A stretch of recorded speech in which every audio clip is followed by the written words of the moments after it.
My life is at an all-time low. Days are turning into months, and I can't help but feel a sincere lack of hope. If I'm not staring blankly into the abyss, then I can be found shitposting on the internet. But what's this? Balance is being restored. I feel the essence of life flowing through my veins. But there is a doubt. Will the rise of Skywalker satisfy my needs of a finale? No, it does not. Disappointing, yet expected. Now for the next 45 minutes, I'm going to detail, piece by piece, why this movie is a disastrous insult to both fans and general audiences. I say we just begin, shall we?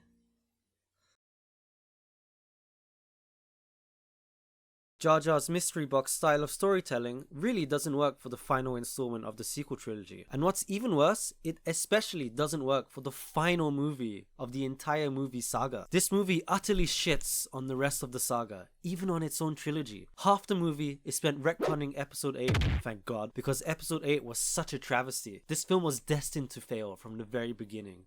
Now, I'm not one to defend The Last Jedi. I hate that movie. I wish it didn't exist. There's just so many things wrong with that movie. But when you go back to the actual very end of The Force Awakens, you see Luke and Rey stranded on Ahch-To. There's no explanation as to why Luke is there. You look at Finn, he's in a coma. Okay. Where do you take these characters next? Because JJ had no idea. He just kind of wrote this shit and left it for the next guy to pick it up and do whatever. Which, you know, Episode 7 was a retelling of Episode 4. Rian Johnson could either retell Episode 5 or he could take the story into a different direction. While I respect the attempt of trying to take the franchise into a new and exciting direction, it wasn't exactly handled very well now, was it? Poor management from Kathleen Kennedy and Rian Johnson's egotistical directing really screwed over any sequel that was to come after the failure and tragedy that was The Last Jedi. Well, if you're ready for your eyeballs to bleed out of your eye sockets, then let's begin tearing apart this giant turd of a film. The Rise of Skywalker's opening crawl literally opens with "The dead speak." From the get-go, you can see the desperation of the writers from this poorly written opening crawl. It literally doesn't tell us anything but by the way, Palpatine's back XD. Inconsistent capital letters such as revenge in all caps, but hope is lowercase. Why? Whatever. If the writers don't care, then why should I? Now, in order to remain consistent to the entire sequel trilogy, bringing back Palpatine added nothing to the story and only took away from George Lucas's vision. Jar Jar is a key to all this. Great! They couldn't even be bothered to give Palpatine his own unique dialogue. He spends half the movie quote spamming himself. They even use his own quotes as an explanation for how he even survived the 2 explosions from Return of the Jedi. The dark side of the Force is a pathway to many abilities some consider to be unnatural. That's it. That was the only explanation we got. Okay. So what was the point of bringing this character back? It's blatantly obvious the writers were insanely desperate to please the fans after the putrid trash that was The Last Jedi. Yet another original trilogy character we all know and love, brought back just to be killed off for the sake of tension and intertextual nostalgia. That seems to be the ongoing theme anyway. Palpatine's goal for this movie is the exact same as it was in Return of the Jedi. He has the exact same trap for the opposition, Death Star attachments on each and every Star Destroyer now, and is looking for his new apprentice to break me down with all of your hatred, and your journey towards the dark side will be complete. This is why the pacing is so fucked up, because the entire movie, no, the entire trilogy, is just nostalgia bait. These movies are not cinema. If you try to think about them, none of it makes any sense within the universe of Star Wars. So anyway, we switch to Kylo. He opens this movie with him moonwalking into some soldiers on Mustafar. Yes, actually Mustafar. I don't know when Mustafar decided to say, fuck it, fuck all that lava shit, man, give me some good freaking trees. But whatever, animating lava is too much effort, I suppose. Kylo finds our first video game wayfinder of the movie, which leads him to Palpatine, and spends the next few moments quote spamming himself as well as Snoke and Vader. Gosh, the nostalgia baiting is absolutely jarring. We then switch to Finn and Poe, who receive secret plans from a secret spy within the First Order, and then that character dies 5 seconds later. That's it. He was literally just there to get the plot going, I think? Whatever. The First Order shows up and Poe is like, we need to leave. So like, they lightspeed skip through about 5 different planets, don't collide with anything, and get away because the script, well, really needs them to do so. Brilliant. Due to the constant criticisms of Mary's absurd amount of power, we are shown a short training montage and Mary is shown to be incapable of controlling her emotions, ending up getting too frustrated to even finish her workout session. Gosh, they're really trying to push emotion on this character, but it just doesn't work. I feel nothing. Rey has some uncomfortable conversations with Leia and then meets her fantastic, brilliant friends, Finn and Poe. We are meant to believe that Finn, Poe, and Rey have been good friends that have also been on countless adventures together, but in actuality, Rey only met Poe at the end of the 2nd movie. Their relationship feels very forced and quite distracting, to be honest. Finn and Rey's relationship at least comes across as genuine, since they spend a considerable amount of time together within the 1st movie. Rey is seen reading Luke's sacred Jedi text, and they decide to fly to Tatooine the 3rd to find a new Wayfinder that will lead to another Wayfinder, which obviously leads to another Wayfinder, and another Wayfinder, and yeah. Our friendly crew meets another original trilogy character, Lando Calrissian. Why, you might ask? Well, why not? All the viewers need is nostalgia these days, right? Why was Lando on this planet? Don't really know. He kinda just stayed for shits and giggles after explaining how he was helping Luke with some Sith thing that he really never had anything to do with in the first place. That's fine, I guess. Anyway, Rey is given a necklace from a local. Kylo then proceeds to give her a quick ring with the Force, yeah. Assumes it's something she literally just now acquired for the sake of the plot, I suppose. Got it examined and turned up on that planet 3 minutes later. Brilliant. Love the pacing. I just don't have to think about anything. The gang gets chased by some stormtroopers that apparently... Oh, they fly now! They fly now? They fly now! Because that's never happened in the history of Star Wars before. Gosh, this Disney-fied humor is unbearable. I'm sure even JJ looked at this and cringed. The Marvel-esque humor is slightly turned down in this movie. Thank fuck. And it said we got a lot of C-3PO's classic humor, which... By the way, C-3PO was the highlight of this movie for me. He was incredibly funny and, well, forcefully relevant to the plot. Sadly, when your best character is a fucking droid that acts more human than your entire cast, yeah, I don't really think it's working out too well, After conveniently destroying the flying stormtroopers, which we've never ever seen before, land speeders, which have wheels. God knows why, when every other craft we've ever seen in Star Wars literally hovers and flies. Our lucky sons of guns lay waste into some black quicksand. Finn desperately tries to express something that he's been dying to tell Rey for years, as if the audience is meant to think that this is a dire moment for the characters 10 minutes into the movie. So some Marvel humor happens, and then by chance, Mary finds a Sith Wayfinder randomly on the floor. My gosh, how fucking lucky are these characters? Everything just falls into place for them. The so-called plot just wants to keep on moving. There's no struggle, no yearning for more from any of these characters. Regardless of all of that shite, the Serpent of Slytherin shows up and is like, "Ugh!" And Rey is like, "I'll force heal you in it." And the Serpent's like, "Yeah, go on in." Gosh, this scene right here completely undermines Anakin's entire arc from episodes 1 through 6.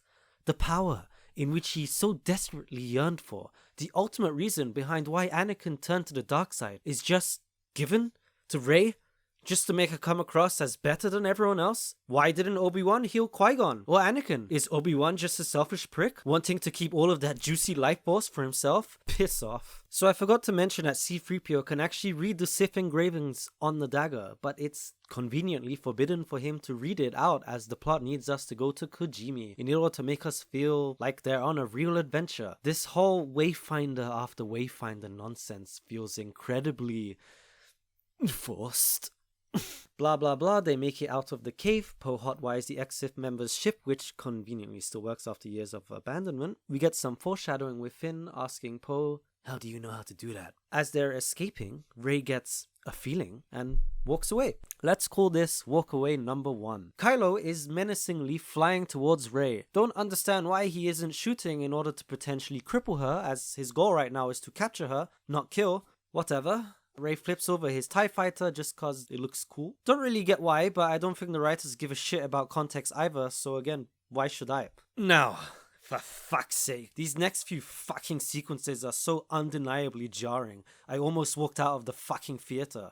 I only stayed to get this fucking fanfiction over with. So, after Mary slices up Kylo's ship, the ship crashes and explodes with Kylo still inside. Oh no, Disney just killed off their main antagonist in the first 10 minutes. This reminds me of another final movie that came out earlier this year. Kylo just walks out of the explosion, unscarred as if nothing fucking happened. This is next level plot armor. This scene completely undermines any further tension within the movie because the characters are walking out of obvious death scenes left, right and center. One possible explanation is that Kylo covered his body with the Force to protect himself. Force users are known to do this. It's called Force Body. If you want to look it up, I can leave a link in the description. But then it leads me to question, why didn't Plo Koon use this technique to protect himself during Order 66? Or why didn't Anakin just prior to blazing up in flames just cover himself in the Force? I think I'm looking deeper into this than fucking Lucasfilms, so I'm just gonna stop right there, because clearly they don't give a shit, so, you know, why should I, right? Oh yeah, so I forgot to mention that Chewbacca came along for the ride, because, you know, it's just there's no one else left to hang out with. Luke is dead, Han is dead, Leia's too busy, I suppose. At some point during Rey's selfishness, Chewbacca went to search for Rey so they could escape the First Order. You know, because this is intelligent critical thinking. He then gets captured due to Rey's self-centered attitude. Finn does the only thing he's good at, which is scream, Rey! To help save Chewbacca, because these characters are utterly useless without Rey. Let's see what happens. A ship is supposedly flying off with Chewbacca inside, and Rey's initial thought is use the Force to grab the ship, which is miles high in the sky. Excuse me, what? What is this insane power creep? This creates so many plot holes. Why not just Force grab anything if it's that easy? Anyway, Kylo shows up and they start playing Force tug of war over the ship. And well, this led me to my next point, which is, why didn't he Force pull her if it's that fucking easy to grab objects from far away? He spent all this time looking for her, and once he finally finds her at the end of the scene, he kinda just lets her go? What? Gosh, this movie is terribly afraid to commit to anything. In the same scene, Rey gets insanely angry, clenches her teeth as per usual, and subconsciously uses Force lightning and destroys the ship with Chewbacca still inside. What? What? Since when are Force powers hereditary? Why does nobody mention this ever again? Well, I guess it looks cool and that's all that fucking matters in modern day cinema. Just don't think about it. Kylo staggers back in shock. The rest of the characters try to mourn, but... So in the very next scene, Chewbacca is shown to be alive and well aboard Kylo Ren's ship. Brilliant. I thought for maybe a moment that Jar Jar Abrams had the balls to remove plot armor and actually kill off a character without totally disrespecting them. Nope.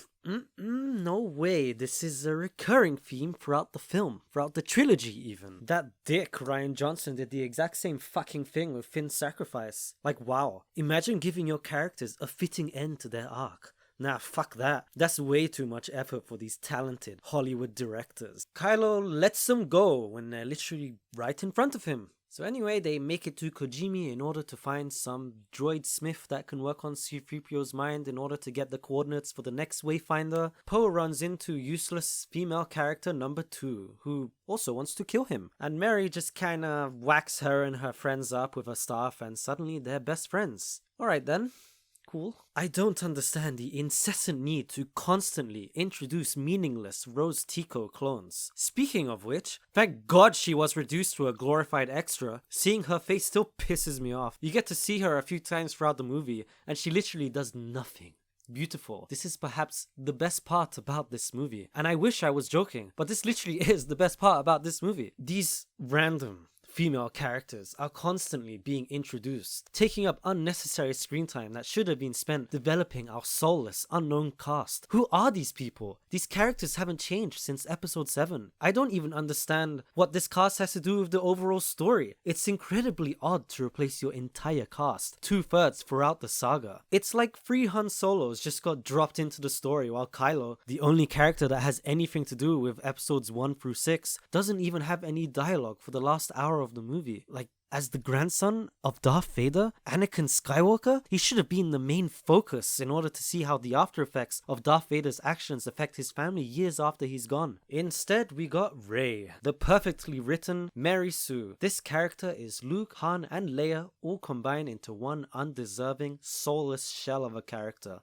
Rey spends the entire movie walking around with 3 weapons. What the fuck was the point of her going through any training during the beginning of the movie? A log literally drops on top of BB-8 and she just goes and picks it up? Why don't you use the Force, you fucking... Ugh! Have I mentioned how much this movie disrespects lightsabers and force powers? Rey barely even touches her lightsaber. She just whips out a blaster and walks around one-shotting everybody that comes her way. Like... why wouldn't you make use of your franchise's most iconic weapon? Why does she even have a lightsaber? In fact, why doesn't she have a dual-bladed lightsaber like Darth Maul? They were clearly foreshadowing it in episode 7. Why is she still using a wooden staff when she has a laser sword that can slice through anything like butter? You don't see Obi-Wan or Yoda walking around one-shotting everyone with a blaster cause fuck it, it's more convenient than using a lightsaber. This is the sacred, civilized weapon of a Jedi, and it is constantly undermined throughout these movies. So many missed opportunities. The entire trilogy just has me asking why every 5 minutes, and it's honestly just so tiresome. Anyway, Poe was a spice runner. Brilliant. After receiving this unnecessary development for an incredibly underdeveloped character who really has no purpose within this story, C-3PO decides to have one last look at his friends and say goodbye to people he's only known for 20 minutes. How insulting. Killing off another original trilogy character in order for your own selfish and soulless characters to undeservingly shine. Nah, but don't worry, just like Chewbacca,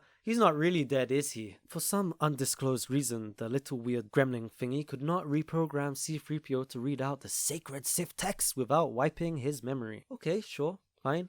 Whatever. They make the point that R2-D2 backs up C-3PO's memory, which ultimately cheapens his death scene, which is what this is, by the way, as this is clear foreshadowing of, C-3PO not dying. Incredible. I just cannot fathom how Jar Jar came up with something so bold. So it turns out the next Wayfinder is located within the Death Star 2 remains on Endor.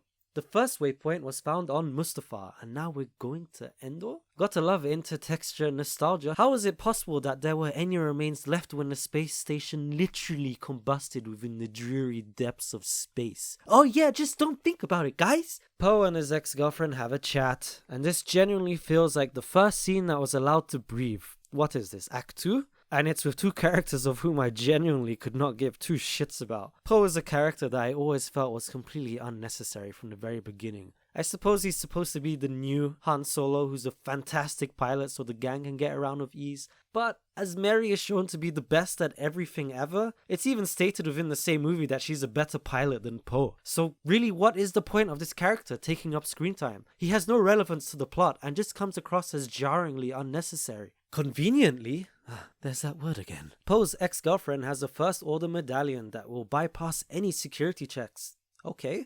Why? Why do you have this? Why are you giving it to somebody that previously screwed you over when that was your one ticket out of this hellhole? Plot convenience strikes again. The gang bickers for a bit, and with their newly found get out of jail free card, they board Kylo Ren's Star Destroyer while Kylo is parading the grounds looking for Rey. As soon as the ship lands, none of the stormtroopers but 2 seem to give a shit, and our favorite Mary Sue walks around, no fucks given, and then proceeds to one-shot everybody she comes across with a blaster. Again, why even have a lightsaber when you never fucking use it? I can't lie to you though, this mind trick scene did get a slight chuckle out of me. Well played, well played. Rey is like, fuck Chewie, I'm getting another feeling. So thus begins selfish walk-off number 2. How fucking selfish is this character? She is time and time again walking away from the group just because she has a feeling? What kind of nonsense is that? They are literally on a rescue mission aboard the Supreme Leader's Star Destroyer, and she selfishly decides to put everybody's life at risk. Unbelievable. I wish I could tell you that this was the last time this happens, but it most definitely is not. The lads continue to effortlessly save Chewbacca and then proceed to get sandwiched between some stormtroopers. Not to worry though, it seems the rest of the cast can also just one-shot everybody that walks by without...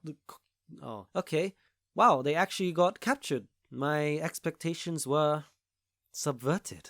So we cut to Rey, and by chance she stumbles upon the Sith dagger along with Chewbacca's apparel. Ah! Rey gets startled by Kylo's lead infiltration of her mind and immediately whips out her lightsaber. Why not use the blaster or your staff? Why are you using your lightsaber now? Well, at least she's using it, I guess. Kylo begins to taunt Rey by knowing the rest of her story. Rey tries to emote, uses her anger against Kylo, but not to worry, she's already a Jedi. She doesn't need to struggle between the light and the dark because she's better than both Anakin and Luke. Therefore, the use of her anger is completely justified. She's not going to tilt to either side at all. And now for the third time, Rey's backstory has changed. We went from not knowing who her parents were to her parents being nobodies to Rey's father being the son of Emperor Palpatine. Well, ain't this some shit? It's as if the films are arguing with themselves about who their own characters are. Dear God, if the writers don't know who their characters are, how can they expect the viewers to? Why does it even matter at this point who her parents are? It doesn't. Mystery box style of storytelling just doesn't work if you don't have a legitimate answer to those questions.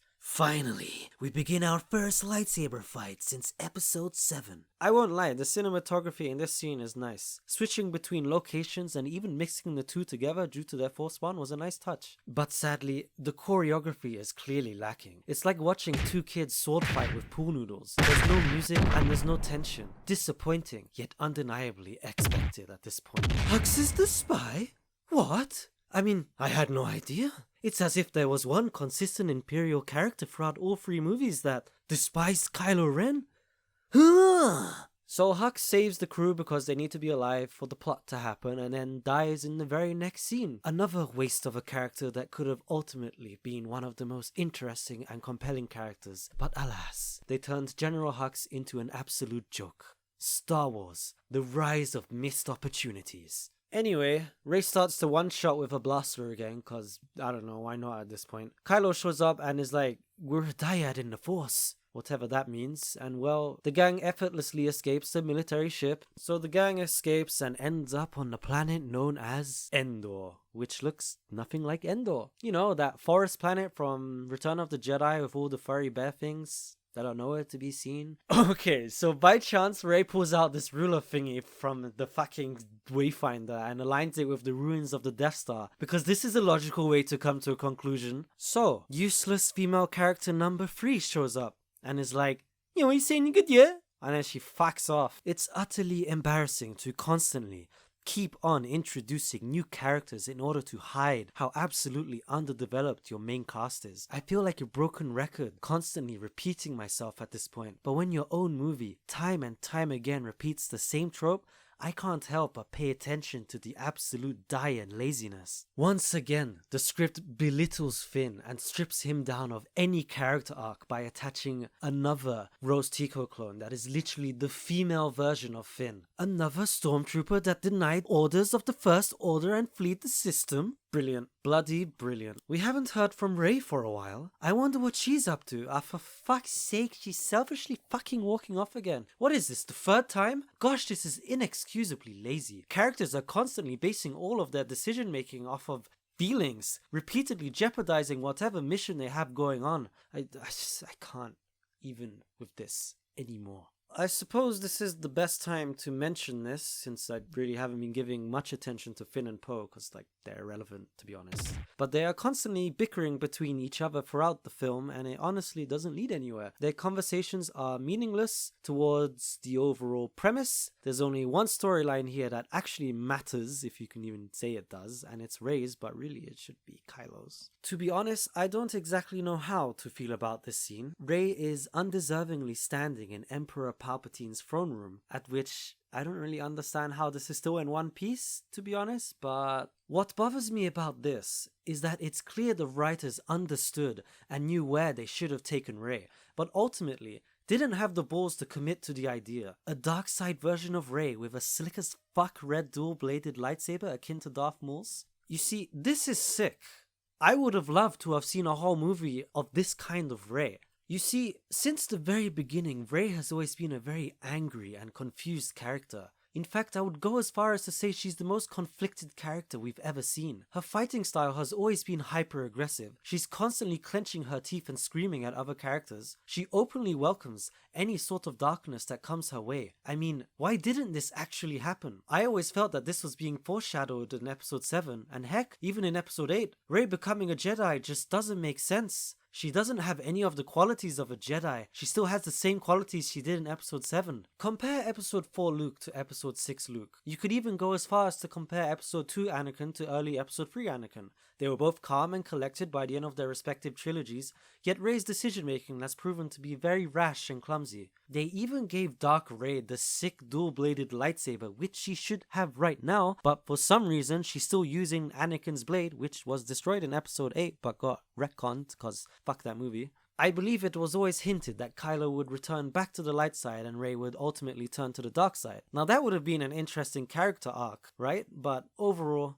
another missed opportunity due to the writers playing it incredibly safe and trying to please everybody, but sadly they were trying to achieve the impossible. Anyway, we watch a sick lightsaber fight that ended way too soon between Rey and Dark Rey, and then Kylo shows up. How? I don't know, I guess he flew here? He just kinda came out of nowhere. I guess he's just here now. So he crushes the 12th Wayfinder, and Rey blindly begins to start swinging her lightsaber. Thank God she's using it at least. But without any real technique. So Leia is incredibly sad and needs to go lie down. In case you haven't noticed, I haven't really been mentioning Leia since the actress died a few years ago, and they're mainly using deleted scenes of the character and they're just working around what they had left with. So I just don't feel right to really criticize and judge those scenes. They did their best. Let's leave it at that. Okay, so here we are, the climatic final lightsaber fight of the entire saga. Will we get a cool rendition of Battle of the Heroes? Or maybe Duel of the Fates?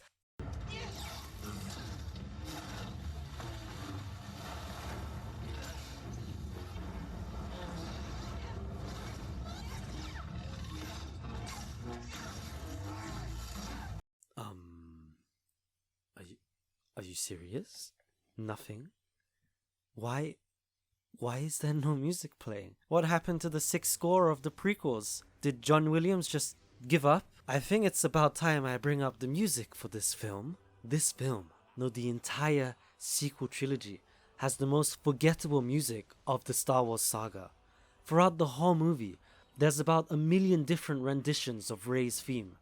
It's tiresome. You barely get to hear any of the other songs. Why wouldn't you play some epic music during the final lightsaber fight? Imagine if Duel of the Fates popped up halfway through the fight, similarly to how it happened with Yoda versus Darth Sidious in episode 3. It would have been so sick. I don't blame John Williams though. How can you compose music for something so dull and tedious? There's no tension, because well, we've seen Rey win every other fight prior to this anyway. Now that I think about it, it's very fitting for there to be no music during this fight because there is absolutely no weight to this battle. John Williams clearly felt the same way as the viewers do. Finn does what he does best and screams, "Rey!" And Rey pushes him back into the friend zone where he belongs, while their poorly choreographed and uninspired lightsaber duel continues, if you can even call it that. I get what they were going for with the crashing waves. It's meant to represent Kylo falling back to the light side, similar to how the lava represented Anakin falling to the dark side in episode 3. Neat touch, but not visually appealing as the water poses no threat due to Rey and Kylo force jumping everywhere. Gosh, this fight is so slow. How did we go from prequel fights to this garbage? Why haven't we had a real well choreographed fight in 5 movies? So Leia dies and Rey's a fucking bitch. She's really gonna stab Kylo when his back is turned. He's clearly not putting up a fight anymore, and you tell me she's a Jedi? You're really trying to tell me she has no struggle between the dark and light side? Piss off. Anyway, Mary continues to undermine Anakin's legacy and force heals Kylo cause fuck it, I think she felt sorry for him. I suppose she has feelings for him now? This act removes any weight that this fight could have had. I'm actually still confused as to why they were even fighting at this point, although healing your enemies after crushing them in a fight is the ultimate disrespect, and this actually made me like Rey for like one moment. And then I remembered everything she represents, and yeah, that feeling was gone. The next sequence is just so weird. It's so bizarre. Rey is basically like, I would have rode the galaxy with you, but I need to get over your daddy issues. And Kylo is like super sad because, you know, his mother just died, you know. Quite sad actually. So after they mourn for a second, Rey is like, huh! And she just hijacks Kylo's fucking ship because, you know, she's selfish as fuck. And she doesn't say anything to Finn or Poe, and she just goes about her day.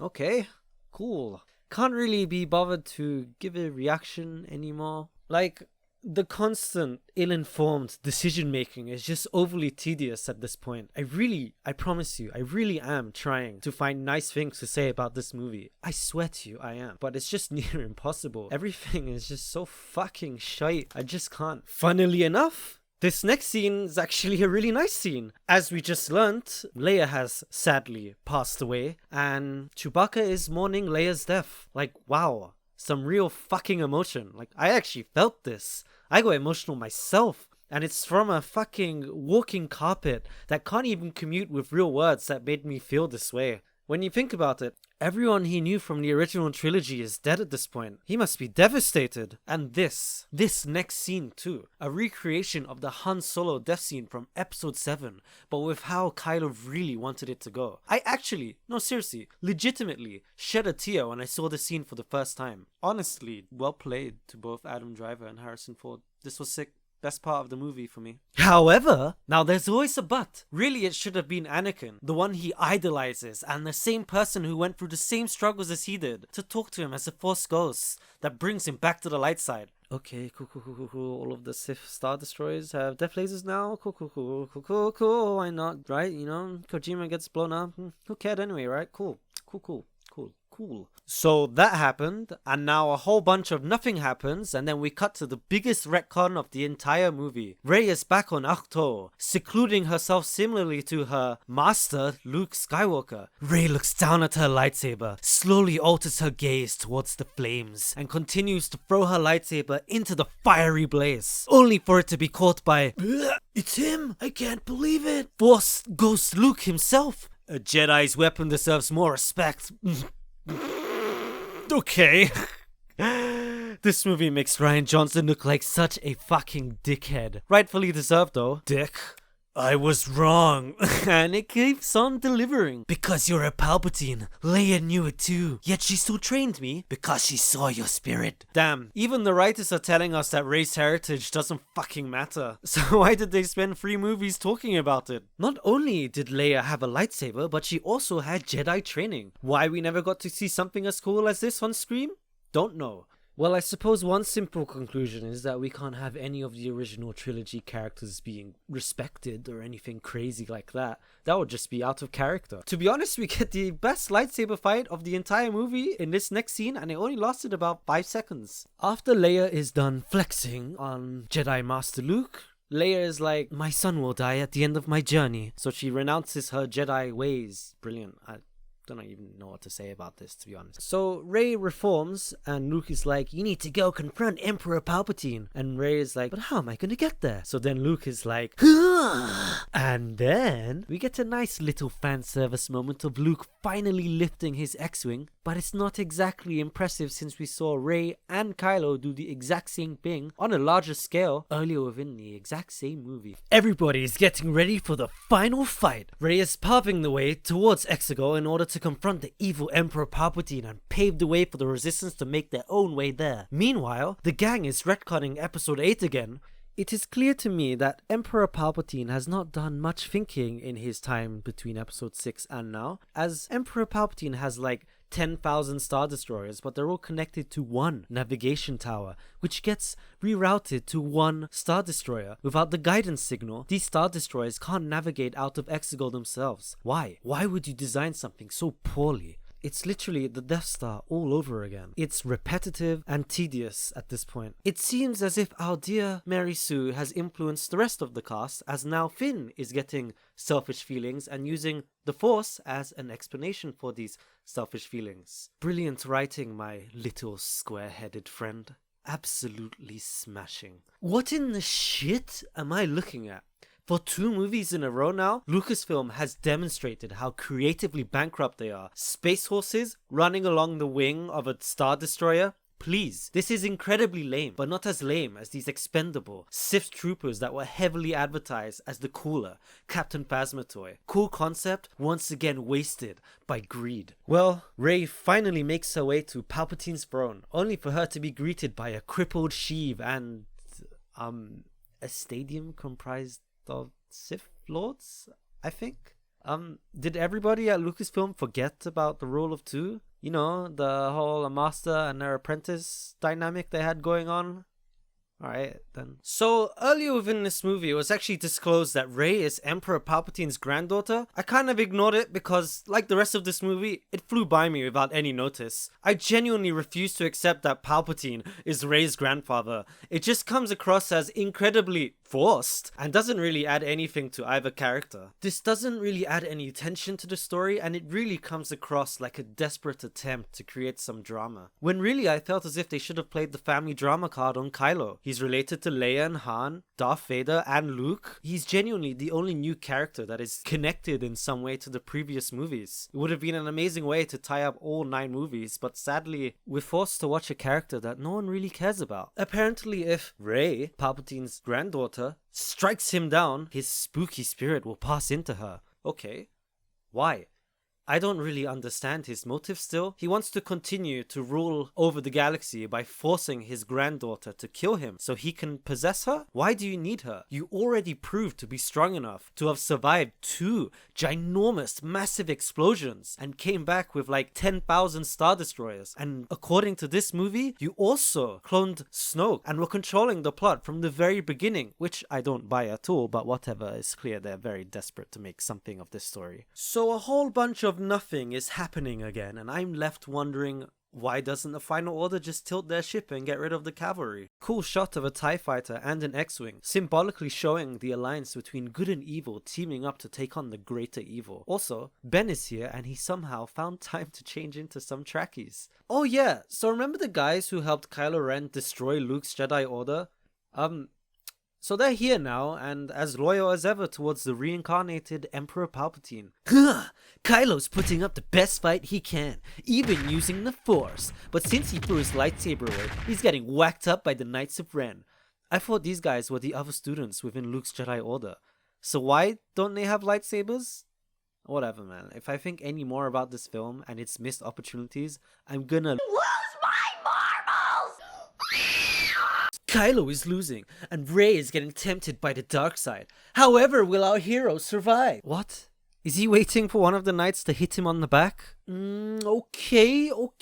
Palpatine is finally doing something. Finally, I knew they weren't just going to waste the greatest villain of Star Wars. It turns out that Rey and Kylo's dyad in the Force is so powerful that it can even save others from dying, but not themselves. Captain America is losing all hope, as there is just too many of Thanos' army. But Nani, what's this? On your left.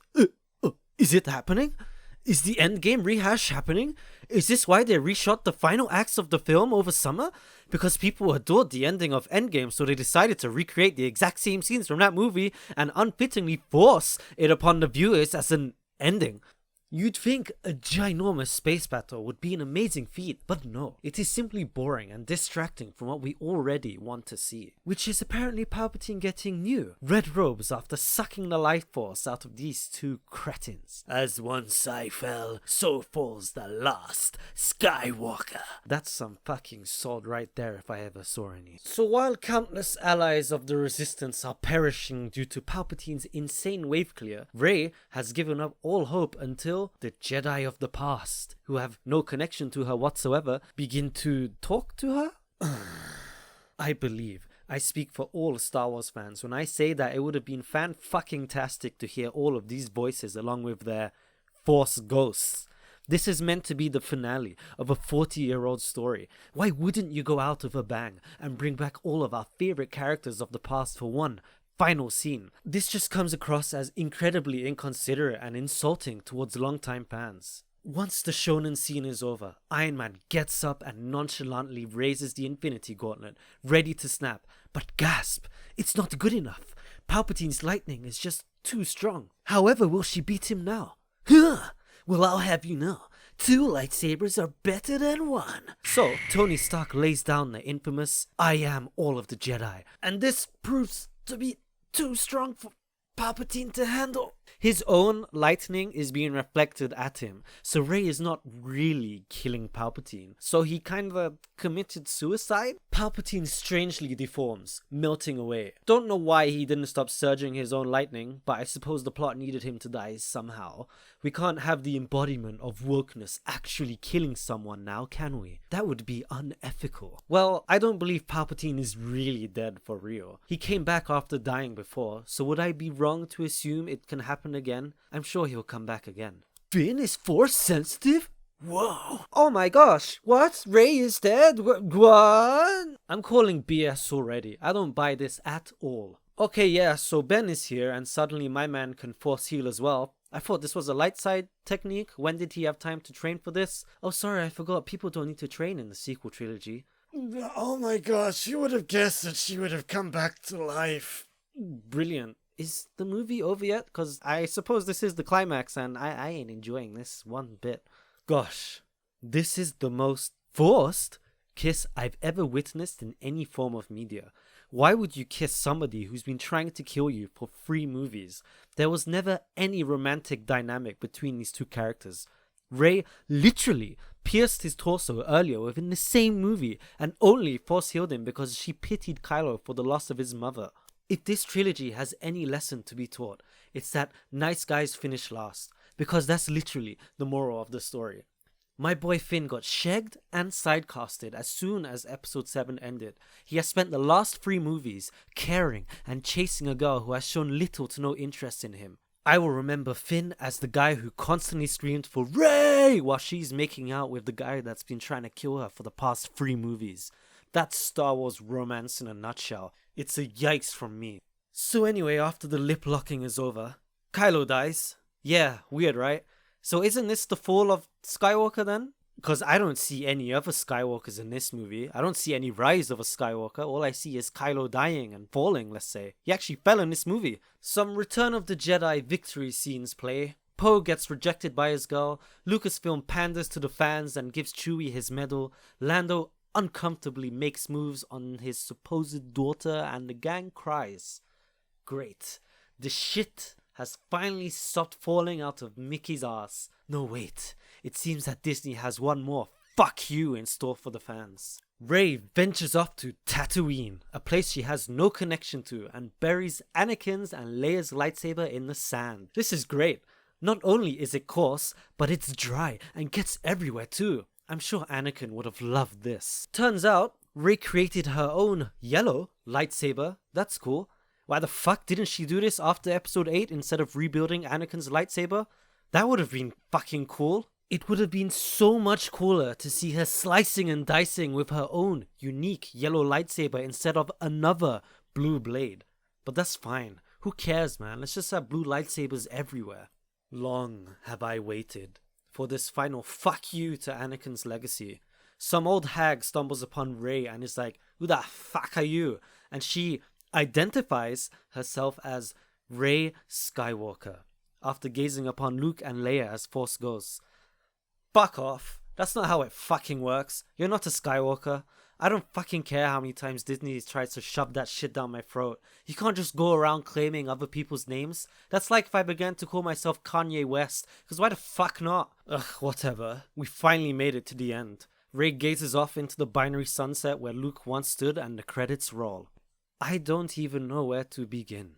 To start, the entirety of the Disney sequel trilogy represents piss-poor management with a leader that has a strong political agenda, how not to write a Mary Sue, and honestly, we would have been better off if it never even happened. This was a blatant cash grab. There was no real attempt to tell a compelling story, as 2/3 of the movies rehashed previous concepts we've already seen within the same series. As far as I'm concerned, these films are not canon. There are only 6 Star Wars movies, maybe 7 if you want to consider Rogue One as a prequel. If these films are to be taken seriously, they can only take away from the overall saga and add nothing. Original trilogy characters are constantly being disrespected and destroyed just to make the newer characters look cooler. As a standalone action movie, The Rise of Skywalker is fine. None of the action really had me going wild in my seat, and the story isn't really interesting at all. But there are some flashy effects along with a mediocre score to go along with it. A solid 5 out of 10. I would only watch this movie if I was held at gunpoint and I had to pick between this and The Last Jedi.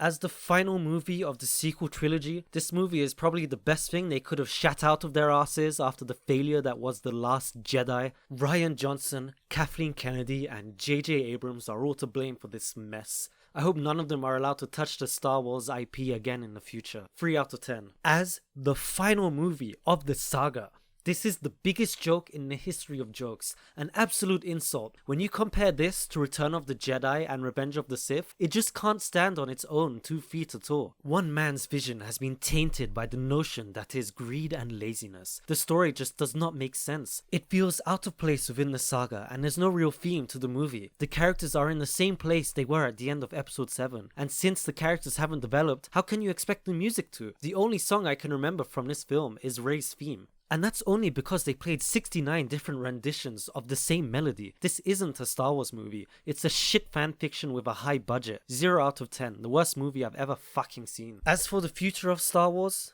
we have the Kenobi series coming out sometime next year. Who doesn't love Ewan McGregor as Obi-Wan? I love him. I hope they don't find a way to fuck up his character too. When you think about it, they've ran out of original trilogy characters to shit on, so I suppose they're moving on to the prequels now. I hope for the next trilogy, they stay far, far away from the Skywalker saga and really focus on creating something original, which is what they should have done from the very beginning. It's because I love Star Wars that I hate The Rise of Skywalker. Thank you for watching. Well, there you have it.